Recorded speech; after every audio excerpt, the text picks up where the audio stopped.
vlog FPV, I was seriously debating whether or not I should do this video on the Avata and DJI goggles too.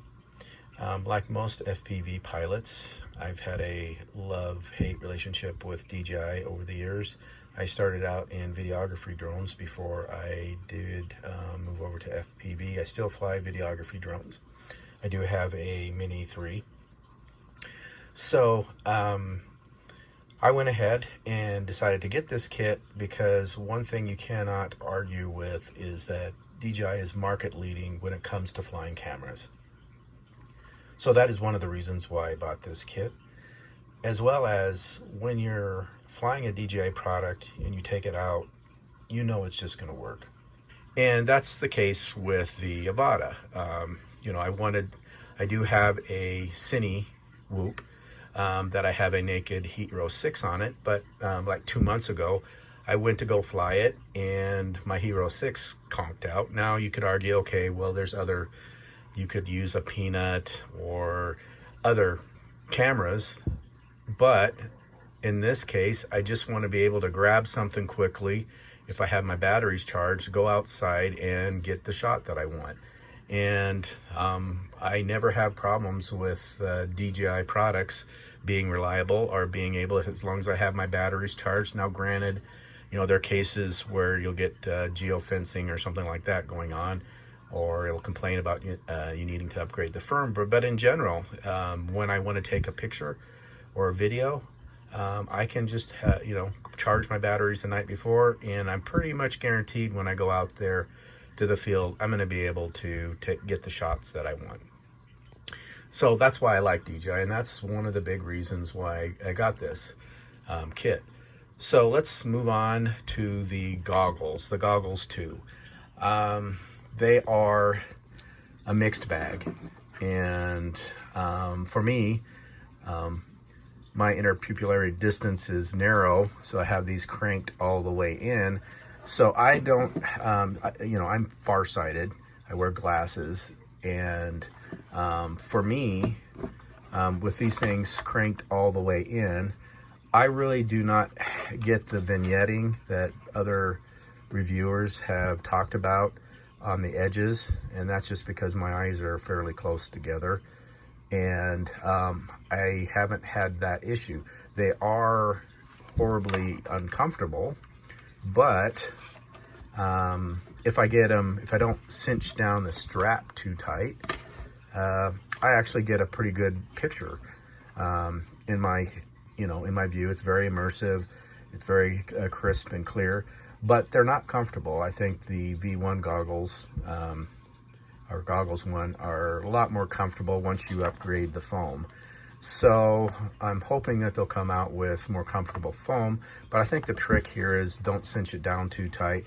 I mean, I don't have a large nose, I just have kind of a medium-sized nose, and basically if I don't cinch it down too tight, just let it kind of rest on my nose, I'm fine. I do get light leakage, but it doesn't bother me. Another complaint of the goggles too is a lot of people don't like that it doesn't have a joystick for menu selection. I don't really mind that it has a touch pad here. You get used to it, and you just work with it for a day, and it becomes second nature after you use it for a while. But I understand it's different from the original goggles, and you don't have positive tactile feedback that you get with a joystick. So I understand that there's a little bit of a learning curve there. The main problem I have with them is they fog up. There's just no anti-fogging. For the fans are really used to cool the electronics, not as an anti-fog on the screens. So that's another con with these goggles. They are very small, lightweight, which is nice. The SD cards are easy to get to, so that's convenient. They fit easily in your backpack. So there's some positives and some negatives with the goggles too. But for me, the surprising star is really the Avata itself. I have a ND16 filter on here, and it just takes gorgeous shots. And to me, that's a big deal. I don't want to have to mess with an external camera. Maybe that's because I came from videography drones originally, and having to mess with another camera when I want to get a shot is kind of clunky for me. I'm not a professional videographer, so typically, oh, it's in the fall, the leaves look great, the light's great, I have my batteries charged up. I don't want to be futzing around with a camera, separate piece of electronics. And with this, you know, if you know what settings you want, and you can just go out and fly and get your shot.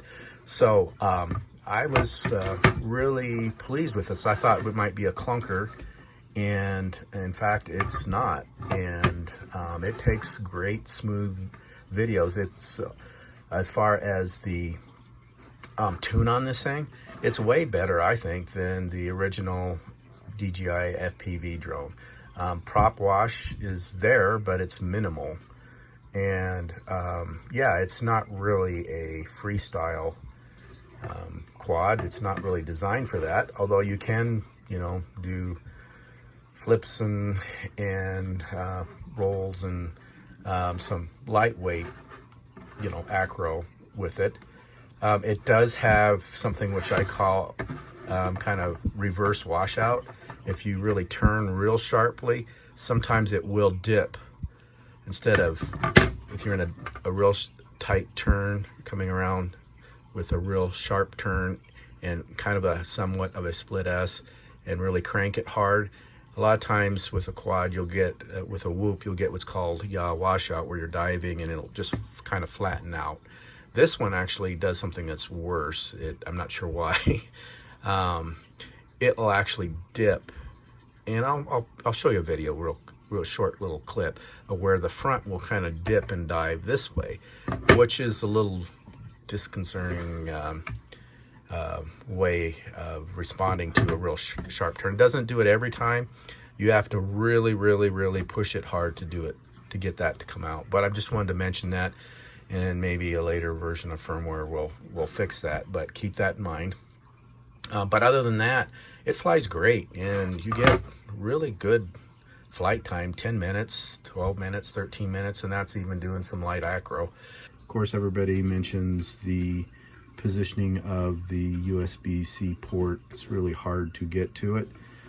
Plus, there's this little rubber cover here. Any of the cine whoops that I've had to deal with have issues just because of the nature of their configuration of getting access to, you know, USB-C ports or just USB ports in general on them. I'm not saying that DJI did the best as far as the solution, because of course one of the main issues with where this door is, if it comes loose, it can get tangled up in the props, and if that happens in flight, of course, that's an issue.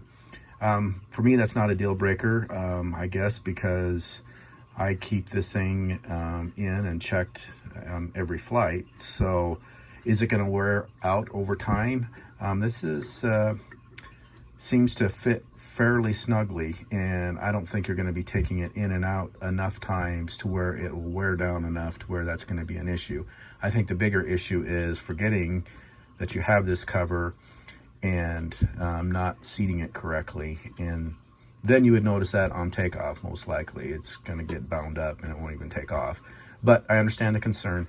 I wouldn't personally recommend just clipping this off, and the reason why is if you're doing like turtle mode and you're in grass, you're just gonna cake and gook into the USB-C connector and then the SD card.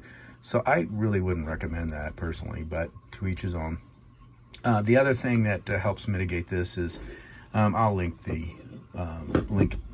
USB-C 90-degree angle adapter that I bought. They're cheap.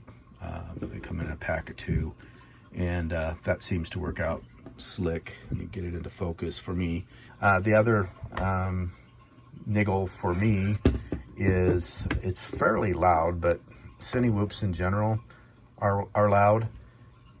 This one doesn't seem to be any louder than others. The cine whoop I have is probably less loud than this one, but they're both fairly loud. And then lastly, the configuration, I understand why they did it this way. They put it into kind of a squished configuration, And you can see that part of the ducts, maybe it's better to see it from the bottom, are actually covered up, which means it's going to be less efficient. It would have been probably better if they went with a little wider wheelbase and not have so much restriction around the ducts there, around the center of the quad. But of course, that's just an efficiency thing. It doesn't seem to impact things in flight. I get it why they did it this way. They wanted to make it more compact, and if they would have spread it out with a wider wheelbase, of course, it would have been a bigger quad. So those are the main issues I have with it, but for me, that none of those are deal breakers. I don't really like the little hand wand thing that I don't use that. I'm just using the DJI FPV controller. One thing I would recommend if you're a pincher is to get longer stick ends, which I did. You can get them off of Amazon, and I'll put a link below. But yeah, I think for me, I want something I can just throw up in the air again. I know I keep saying that and not have to worry about it, because for me, this is a videography tool. I'm not really using it like I would a 5-inch freestyle or my other drones that I have, where I'm out trying to, you know, do acro and fly for fun. This is for me something I want to go out and get some smooth video, pretty scenery, capture some pretty scenery. That's really what I want to use it for. And for that application, I think it's great. And I like it that you can get replacement plastic here. And this plastic is really, for the prop guards, is really tough. I mean, I've never seen plastic like this. It's really, it's going to take a lot to break it. But if you do, you can just replace it. And then plus the cage here is replaceable. So I think they executed this one way better than the original DJI FPV drone. It's easy to fly. It's, I don't know. For me, it's definitely 2 thumbs up. If you're wanting something that you know you're going to be able to get the shot. And I think this is definitely something to consider. But with that, it comes with all the DJI baggage of, you know, they'll come out with a, you know, DJI FPV drone 3 and nothing will be compatible. So keep that in mind, because the total cost of ownership is low for the initial investment, but then they hook you, and the next generation, you know, a lot of things won't be backward compatible. The batteries won't be backward compatible. You know, they'll come out with a different controller. So that's where the total cost of ownership goes up, because you have to rebuy everything again. So I know this is just a short video on my thoughts on the DJI Avata. Again, summary, the Avata itself is great. Give it high marks. The goggles too, I don't know. I think just going with the E2 goggles is fine for this, because they're more comfortable, and you can put a analog module on them, and so there's some advantages there. So if you're not looking to be compatible with the DJI videography drones, I would think I would pass on this and just buy or if you have DJI V1 goggles, I would just go with those. So with that, yeah, I'm not going to say much more. I'm not going to go through, you know, a whole review on this thing. It is, there's 1,000 videos out on this, so it's not worthwhile. You could just Google Avata. I just thought I would throw this out so people that are my subscribers would know my thoughts on this drone. So with that, thanks for watching my channel.